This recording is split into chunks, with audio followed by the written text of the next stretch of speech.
Good evening for those of us in Los Angeles. Good morning, good afternoon, for whenever and however you are watching us. Welcome to our first lecture of the spring semester, which also is the beginning of the 50-year anniversary of SCI-Arc. It's a true pleasure to have Ana María León speaking to us tonight. Dr. Ana María León, to be properly formal. She's going to be speaking to us from Ecuador, her country of origin, and very much central, I will say, to her body of work.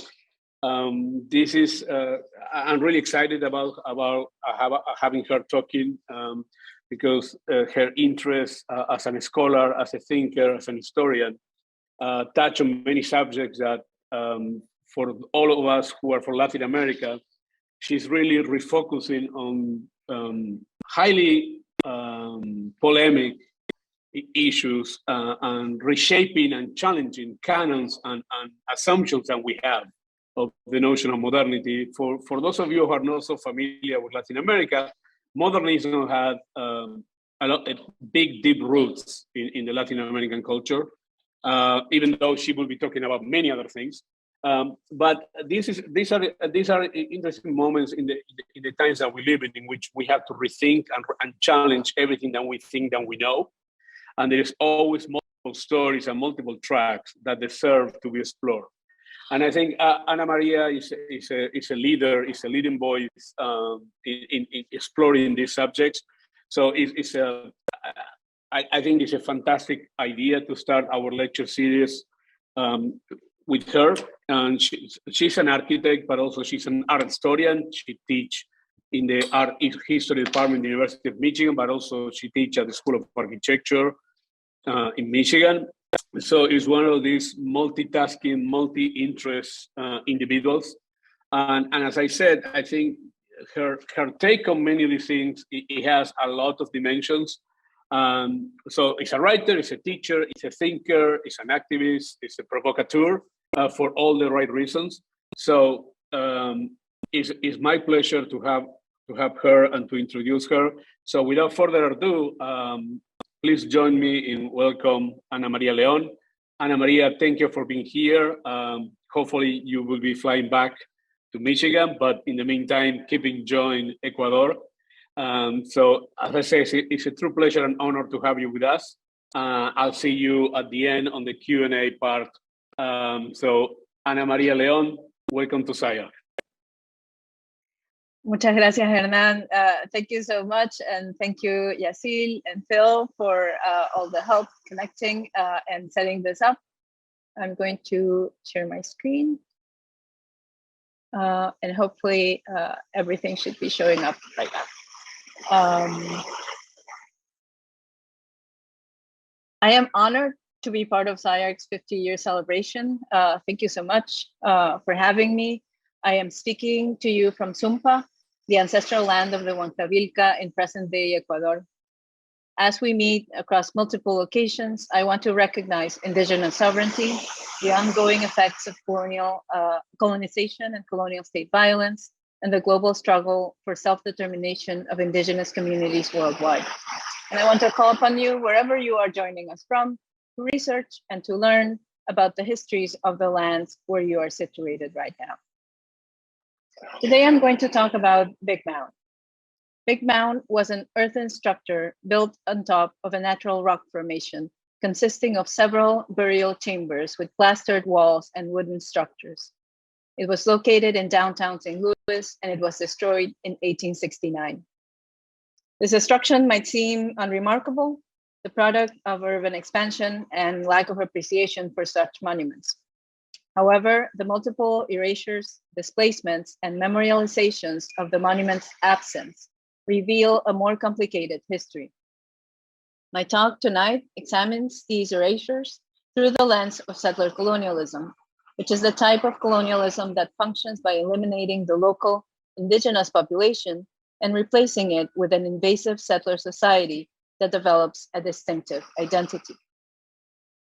Big Mound was located at the crossroads of US settler colonialism, at the threshold of the westward movement propelled by the Louisiana Purchase, and just north of the north-south divide of the Civil War. Its demolition in 1869 took place just after this conflict in the midst of what was known as the so-called Indian Wars. Taken together, the geopolitical and temporal locations of Big Mound and its destruction point to a violent act of conquest. I argue that the simultaneous emphasis on memorializing the monument and the complete elision of the events that led to its destruction suggests problematic entanglements between settler colonialism and the discipline of historic preservation in the United States, and to the ongoing presence of settler colonial processes in our contemporary moment. First, let me expand on this site in space and time, as both the location of the monument and the moment of its destruction are important. Let's look first at the where. The mound was located 2 miles south of the confluence of the Mississippi and Missouri rivers, over a system of limestone bluffs sitting above a 10-mile floodplain next to an underground system of caverns. It was one of possibly hundreds of earthen structures erected by the Mississippi River cultures, the human groups that populated the region. According to Dr. Andrea Hunter, who is an anthropologist and an enrolled member of the Osage Nation, the original name of the Osage means water people. And we can see how the location of the site and the logic of the mounds points to a strong relationship with water. This relationship is depicted in this mural by Osage artist Robin Polhamus that narrates the history of the Osage Nation. You can find more about the history of the Osage Nation in multiple talks by Dr. Hunter available on YouTube.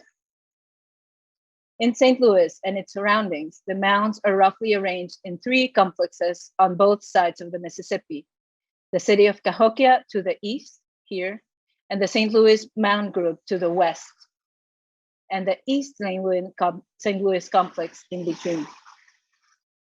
Cahokia was the thriving center of the region, peaking in the 12th century with a similar population to contemporaneous London. And now this is sort of what's left of that site. West of the Mississippi, the St. Louis Mound Group is believed to have been a civic ceremonial complex here. It included over 25 mounds arranged around open spaces, located just north of where we now find Eero Saarinen's Gateway Arc. Many of these structures were burial mounds on bluffs overlooking the waterways, while others were part of the ceremonial architecture of the complex, and I will return to this complex at the end of my talk. Big Mound was just north of the complex. So that's a sense of the where. Let's now go to the when. In Western terms, the complex is believed to have been active between 900 and 1450 Common Era. But the story that concerns us starts with the arrival of settlers. The city of St. Louis was founded in 1764 by French fur traders after this country's defeat in the 7 Years' War. At the same time, the British attempted to forestall conflict with indigenous populations by forbidding the purchase of lands and settlement past the Appalachian Mountains. This prohibition was resisted by land speculators like George Washington and Thomas Jefferson, eventually leading to the US Declaration of Independence. Once the United States was constituted, land north of the Ohio River and into the Great Lakes was opened for settler colonial expansion through the Northwest Ordinance of 1787. At this point, a series of military operations were mobilized by the state with the express instructions to extirpate native populations, pushing indigenous groups westward. And I teach this ordinance as an architectural operation of the imagination where the grid assists in mobilized possession of the territory. The siege reached St. Louis and its surrounding territories in 1803 when they were purchased from the French by Thomas Jefferson as part of the Louisiana Purchase. Following this acquisition, Jefferson commissioned the Lewis and Clark expedition to explore the newly acquired territories. The expedition started and ended in St. Louis, effectively transforming the city into the gateway to westward expansion. Throughout the 1800s, the Indian Removal Acts forcibly relocated indigenous peoples towards the west. But this eradication was not enough leading us back to St. Louis. Sitting at the crossroads of these events in both time and space, Big Mound was a looming presence in St. Louis in the first years of the existence of the city. And we have a few images of the mound from that time. This is a watercolor from 1817 by US painter Ana María von Pool. And it seems to hint at a human presence implied in the mound. And we see how here with a 3, I didn't see this the first time I looked at it until I sort of projected it on a screen. But with the 3, she's sort of hinting, this looks like the nose, and it starts looking, the mound is sort of the top of a head, right? So it sort of hints with this illusion at a human presence that the mound points to. Is she thinking of the bodies buried inside, or perhaps of the builders that built the monument? In 1819, Army engineers going through the city and waiting for their steamboat to be repaired surveyed the landscape and counted 25 mounds from Biddle Street north to Mound and east of Broadway in the area north of downtown St. Louis. We know from their measurements that at this point, Big Mound measured 317 feet long by 158 feet wide and was 34 feet high over the natural rock formation. So it's built over a natural rock formation, right? For a total of over 50 feet from the lowest side of the bluff. In 1844, a lumber company by the name of Field and Vanderventer built a 2-story building over the structure and called it Mound Pavilion. The attraction was not successful and burned in 1848. Workers dug away at part of the mound after 1850, around the time this photograph was taken. By the late 1860s, on the aftermath of the Civil War, the city's strategic location was again brought to bear. Situated on the threshold between the Union and the Confederacy, as well as between the East and the promising territories of the Louisiana Purchase, St. Louis was on the crossroads of the Reconstruction era, a time when Union soldiers were redeployed along with former Confederacy soldiers to take dominion of the West, an era of so-called Indian removal. In 1870, the Drum Creek Treaty determined the sale of Osage lands to the US and their removal to present-day Oklahoma. 1 year later, in 1871, the Indian Appropriation Act ended treaty making with Native nations, transforming sovereign nations into internal minorities. It is in this context that Big Mound was destroyed on the spring of 1869, 1 year before the signing of the Drum Creek Treaty. We have multiple witnesses' accounts of this destruction. A reporter writing for the St. Louis Republican newspaper writes, "Yesterday morning, the last shopful of earth which composed Big Mound was taken away, and the place where the huge Indian sepulchral hill stood is now on a level with Broadway and the adjacent streets. In the erection of the mound, artistic skill had much less to do than in the building of the pyramids. These mounds, at best, were only an imitation of nature, and this alone does not constitute art." Well, this reporter was eager to settle Big Mound's status as, quote, "not art," unquote. He was less thrilled at the way in which the site was ransacked.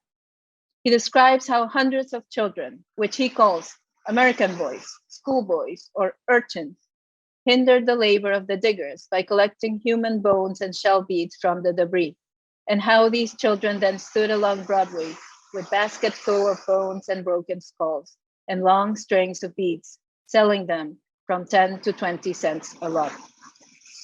He concludes, "Parts of Indian skeletons are now scattered over the whole city, and while with some care it might perhaps have been easy to procure a whole frame or a large portion of one by a few hours of rational superintendence of the digging, it will now be found nearly impossible to put one together."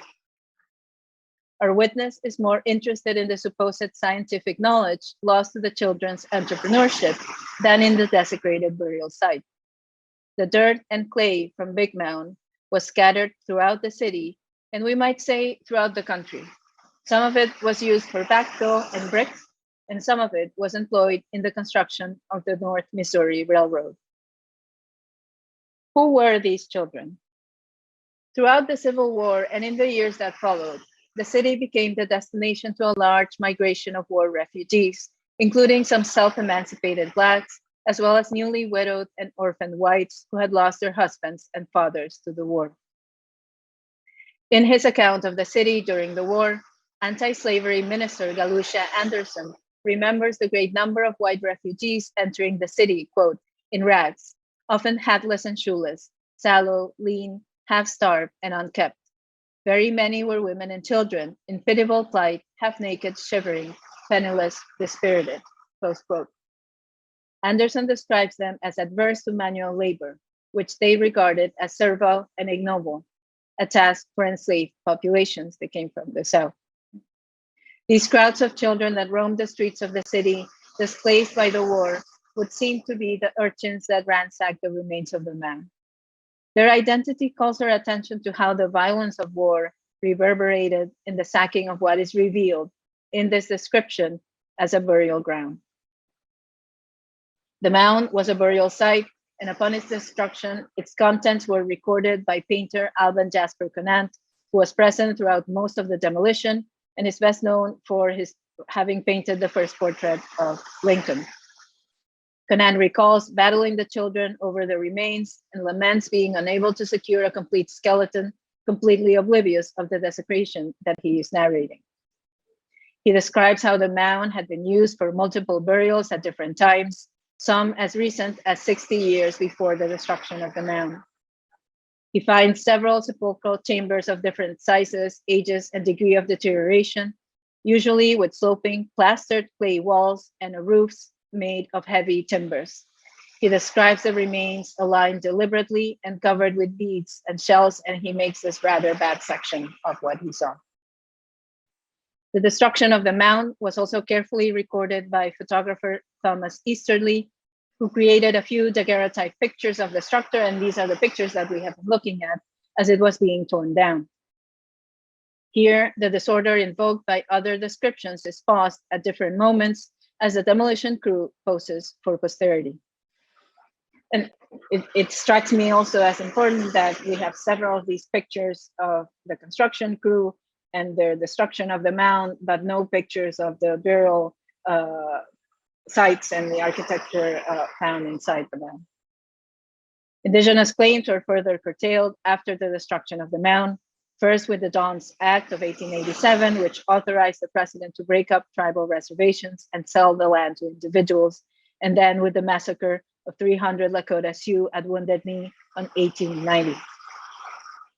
In 1904, St. Louis celebrated the 100-year anniversary of the Louisiana Purchase with the Louisiana Purchase Exposition of 1904. It was delayed by 1 year.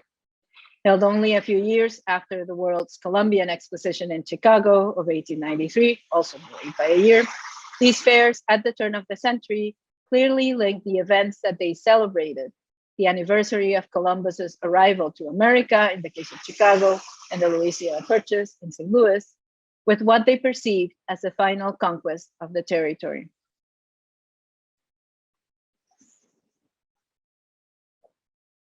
The settler colonial processes that resulted in the destruction of Big Mound did not stop with its demolition. In 1929, a large boulder believed to be a remain of Big Mound was installed in the intersection of North Broadway, Howard Street, and North 7th Street with a flag that read as follows. This boulder stands near the site of the Great Indian Mound, leveled about 1870, which gave to the city of St. Louis the name Mound City, placed by the National Society of the Colonial Dames of America in the state of Missouri, 1929. On the other side of the boulder, a round brass plaque depicting what's called as an Indian head further marked the object. The plaque celebrated the agency of the National Society of the Colonial Dames of America, who I'll hereafter call by its acronym NSCDA. Who were these colonial dames? The NSCDA Missouri was established in 1896, and its membership is described as, quote, women who are lineal bloodline descendants from an ancestor of worthy life who, residing in an American colony, rendered efficient service to our country during the colonial period, close quote. The NSCDA describes its mission thus. to collect and preserve manuscripts, traditions, relics, and mementos of bygone days, to preserve and restore buildings connected with the early history of our country, to diffuse helpful and intelligent information concerning the past, to create a popular interest in our colonial history, to stimulate a spirit of true patriotism and genuine love of country, and to impress upon the young the sacred obligations of honoring the memory of those heroic ancestors whose ability, valor, suffering, and achievements are beyond all praise. Close quote. In other words, the NSCDA is an organization that requires its members to absolutely guarantee that they belong to the very settler colonial groups that ensured the eradication and genocide of indigenous communities from Missouri. And its mission is to promote this history and to promote the history that continues to elevate settler groups while eliding indigenous history and indigenous presence. The NSCDA sounds like a strange organization to guard over the conservation of indigenous remains, and it is. Yet these organizations constitute the origin of architectural preservation in the United States. In 1913, a similar group, the Daughters of the American Revolution, or DAR, which some folks might know from the TV show The Gilmore Girls, installed 3 markers documenting indigenous trails in St. Louis County. This tradition originates in the work of Pamela Ann Cunningham, who in 1853 founded the Mount Vernon Ladies Association, that I'm going to call MVLA, in order to preserve and restore Mount Vernon, George Washington's house and estate. As a self-declared female association, the MVLA effectively linked gender to the historic preservation of settler buildings. It set the stage for groups such as the NSCDA and the DAR, which further assigned this task to the female descendants of settler populations. The language of descendants is a two-way street that establishes privilege based on blood. Descendants are responsible for the care of their ancestors' legacy, which in turn establishes their status. These organizations and others like them stand at a particular intersection of white feminism and racism. Professional associations have looked upon them with disdain, stereotyping them as otherwise unoccupied women dedicated to fancy hobbies. Their role is more complicated. While these groups allowed for female empowerment in a misogynistic society, their focus on genealogy and pride in settler roots is blatantly racist. These organizations have played an important role in shaping the ideology, frameworks, and actions of historic preservation in the United States, but this discipline has yet to contend with the intersection of these identities at the root of its origins. But as complicated as these politics are, they do not fully explain the turn of these groups to memorialize indigenous sites. We don't know how or why an organization founded on the principle of celebrating the actors of indigenous genocide resolved to set up the boulder and plaque to memorialize Big Mound. But we can argue these plaques participate in what anthropologist Renato Rosaldo has described as imperialist nostalgia, an emotion that prompts colonizing groups to establish their innocence while mourning for what they have destroyed.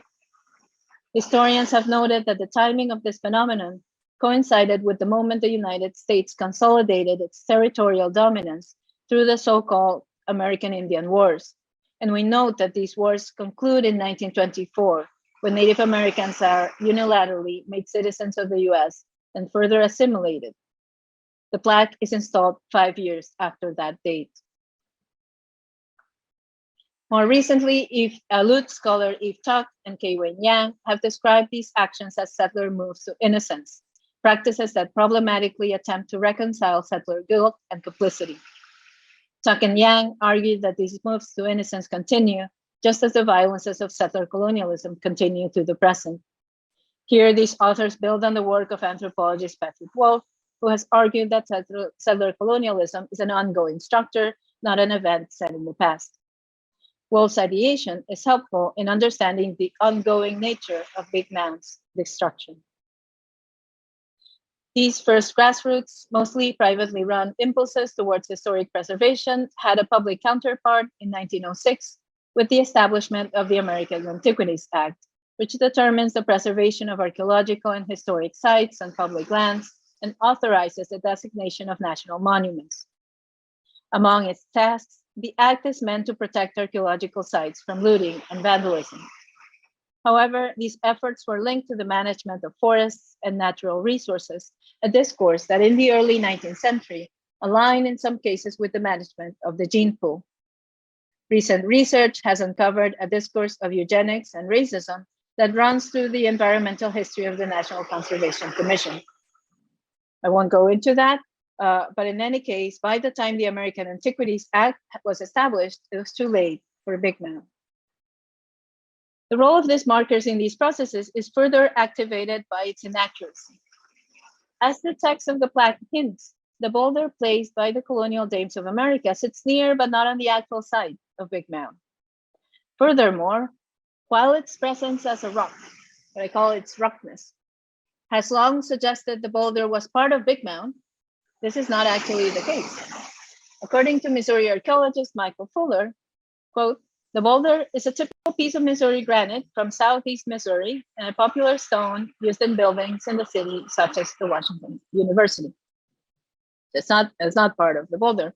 And indeed, this marker was also removed.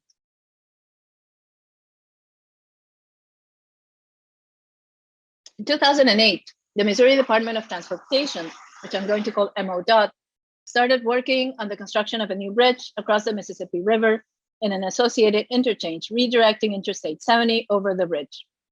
MODOT was faced with the challenge of selecting a location that would impact as few properties as possible. The site they selected went directly over the actual site of Big Mound. Part of the selection task fell to the Historic Preservation section of MODOT, which responds to Section 106 of the National Historic Preservation Act, supervised by the Advisory Council on Historic Preservation, ACHP.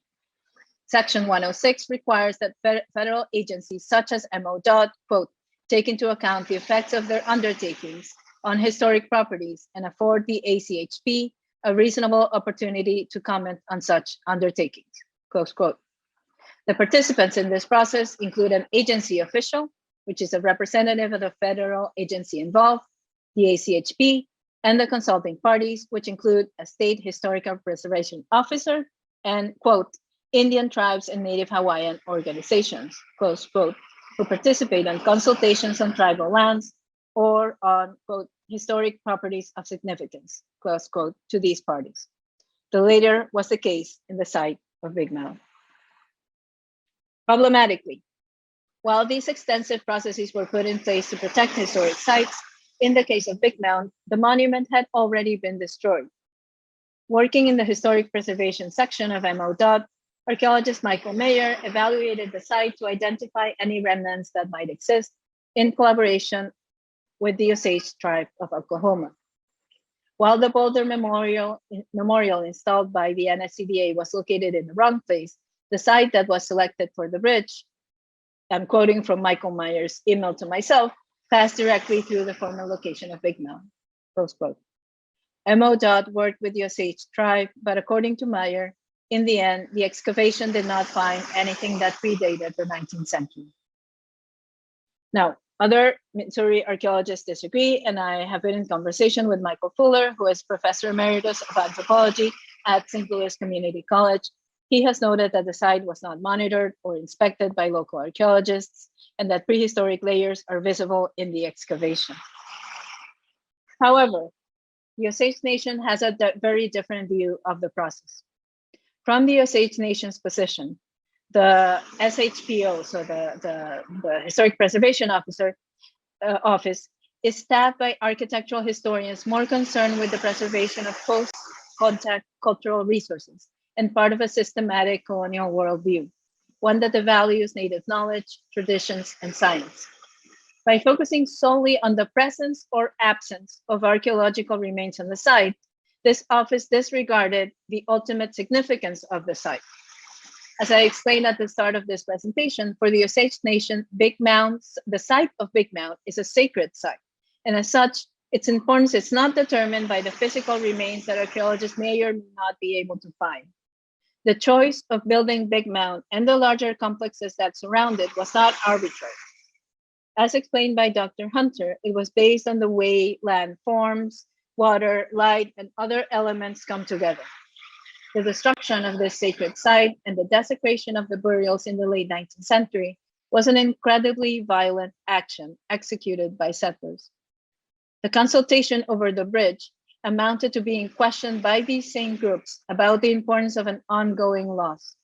It was a fraud process based on settler regulation, designed to prioritize settler standards and settler needs.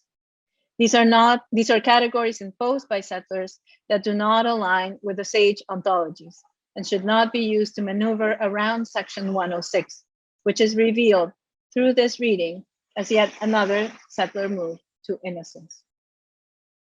A parallel report from 2007 by an independent archaeologist group noted that while there is little likelihood of identifying intact archaeological remains on the site of Big Mound, the East St. Louis group, the one that's in the middle of the three I showed you, has actually high potential for buried prehistoric resources, which include deeply buried evidence of mound-filled soils, plazas, and house pit features that lie intact beneath a meter of historically deposited overburden.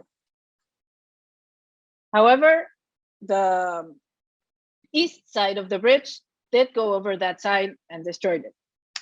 During the later stages of construction, MO.DOT engineers got involved with the Osage tribe about creating a memorial of some sort to mark the location of the mound as partial mitigation for impacting the bridge. The final decision was to relocate the 1929 granite boulder from its location in Broadway and Howard. So this is the original location of the mound.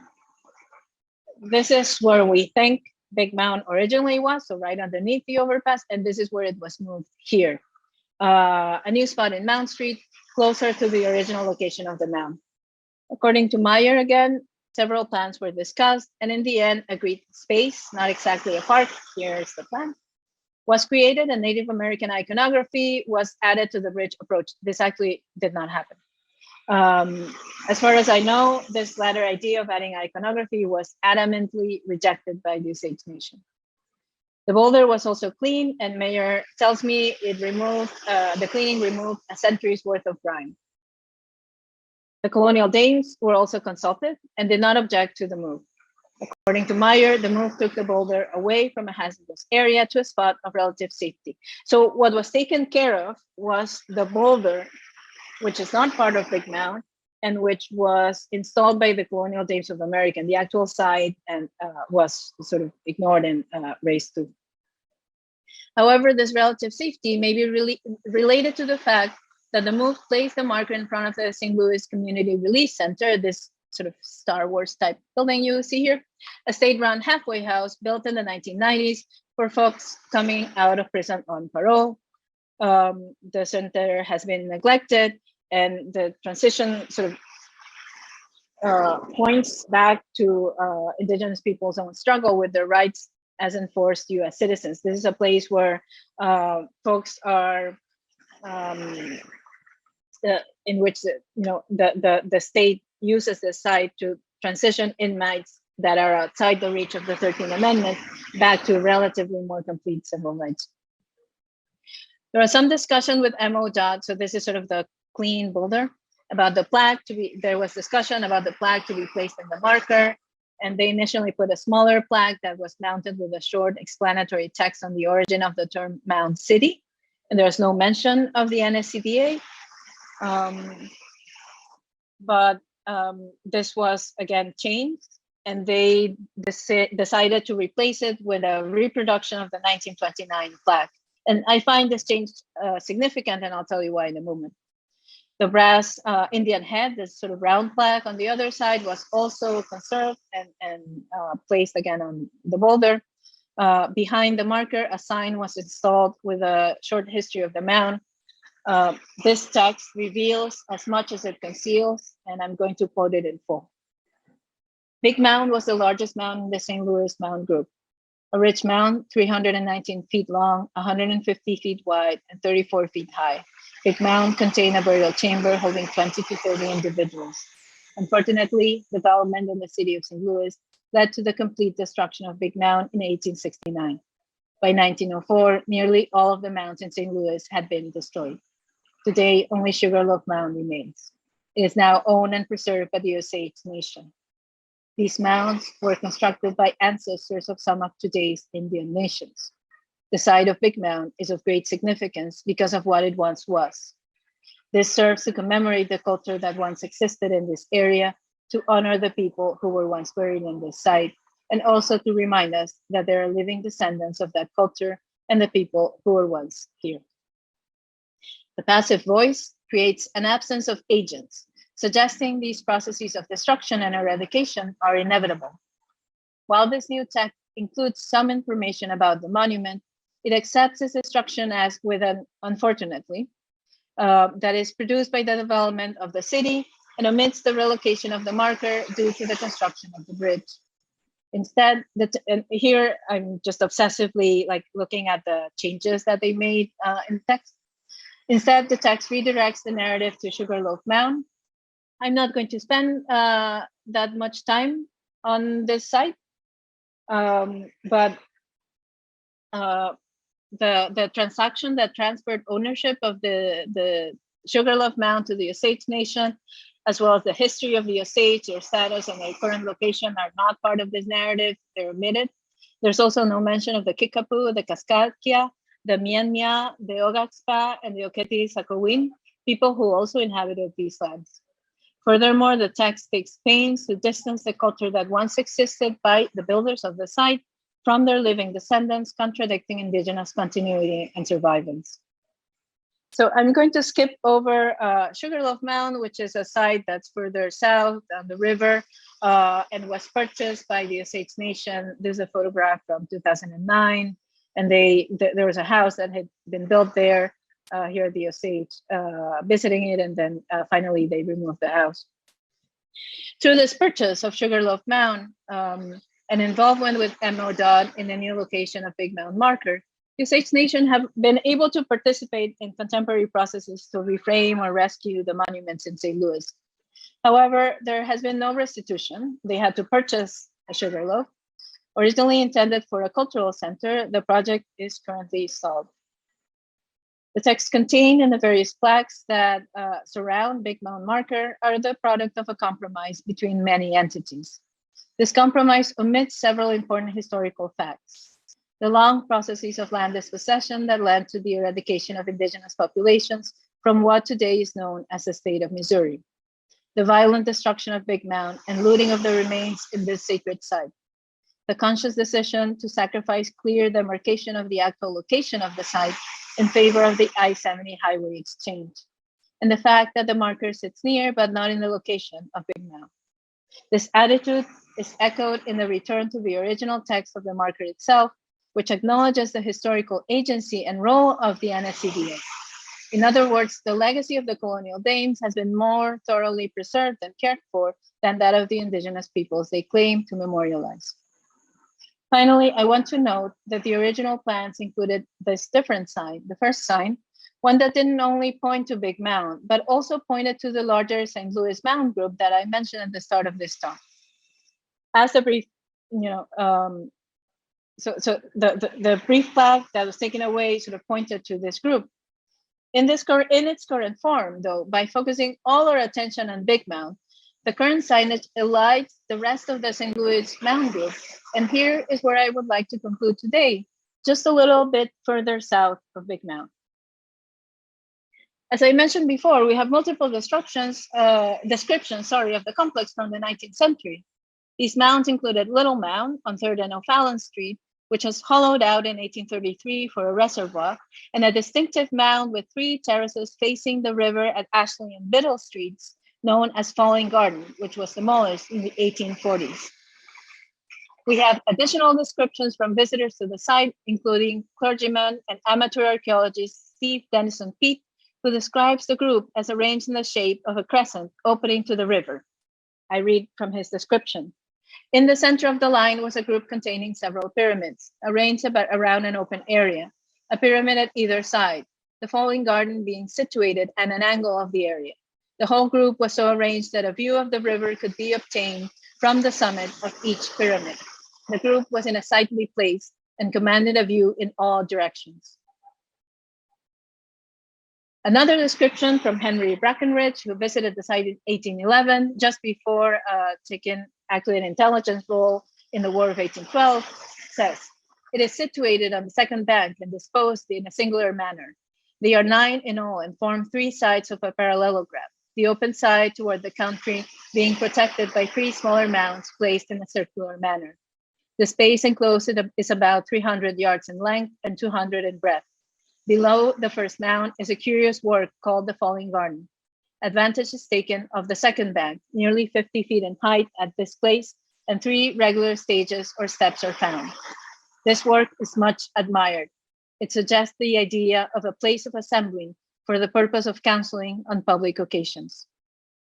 Here's an architectural site drafted by William Morgan based on the Peel survey, and it's a little bit sort of, viewed with Western eyes. It looks like a Qing drawing a little bit.